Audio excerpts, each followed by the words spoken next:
Ada lagi cerita yang populer. Nabi lagi duduk dengan sahabat-sahabat Muhajirin, terus tiba-tiba Nabi bilang gini, tunggu ya, bentar lagi ada seorang laki-laki lewat dan dia itu ahli surga. Akhirnya para sahabat tungguin mana laki-lakinya. Pas lewat laki-laki Ansor, dan terkenal sama sekali. Kita baru tahu namanya kalau kita mulai hadisnya, karena di hadis itu tidak disebutkan namanya. Saking tidak terkenal. Lewatlah seorang laki-laki Ansor. Ada sahabat bertanya, Allah ya Rasulullah, dia ya Rasulullah. Nah, kata Rasulullah, dia orangnya ahli surga. Ditandain sama sahabat, di-tag sama sahabat. Besoknya nongkrong lagi di masjid, karena ini tunggu ya, bentar lagi seorang laki-laki lewat dan dia ahli surga. 3 hari berturut-turut dengan kalimat yang sama. Sebetulnya Nabi lagi nyuruh sahabat untuk belajar pada dia.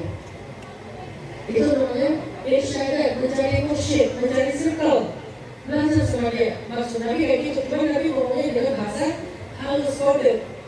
Dia ahli surga, dia ahli surga, dia ahli surga. Akhirnya seorang sahabat penasaran, namanya Abdullah bin Amr bin As, anaknya Amr bin As. Pergilah Abdullah ke rumah laki-laki itu dengan alasan saya diusir ayah saya, malaikat saya nginap di sini 3 malam.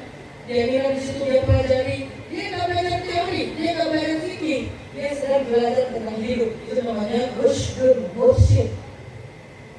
Dia pelajari malamnya dia ngapain aja, kok katanya ahli surga. Siangnya dia ngapain aja, kok katanya ahli surga. Setelah dipelajari ternyata nggak ada apa-apa.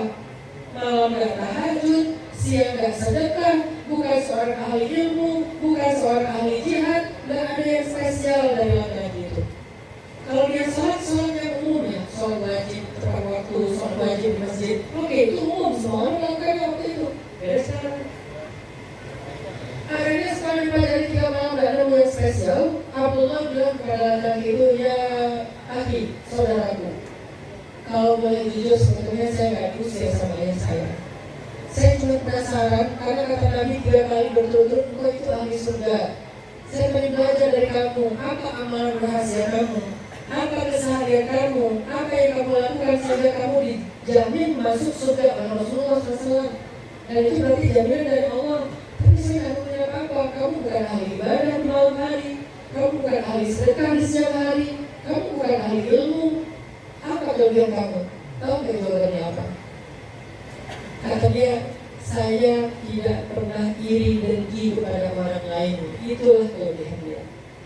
Dia masuk surga bukan dengan amal zahirnya, tetapi dia masuk surga dengan amal batinnya.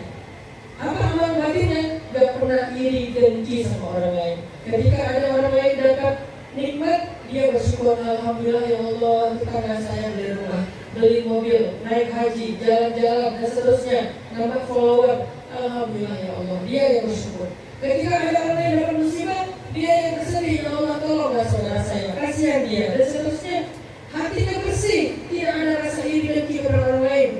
Sehingga tentang dia Allah menggambarkan sifat orang Ansor, wala yajiduna fi sudurihim hajatan mimma utu. Di dalam hati mereka tidak ada rasa dengki sedikit pun kepada orang lain. Akhirnya Abdullah bin Amr dapat sebuah rushdun, dapat sebuah petunjuk tentang bagaimana harusnya kita menjaga hati dan perasaan kita kepada orang lain. Itu namanya rushdun.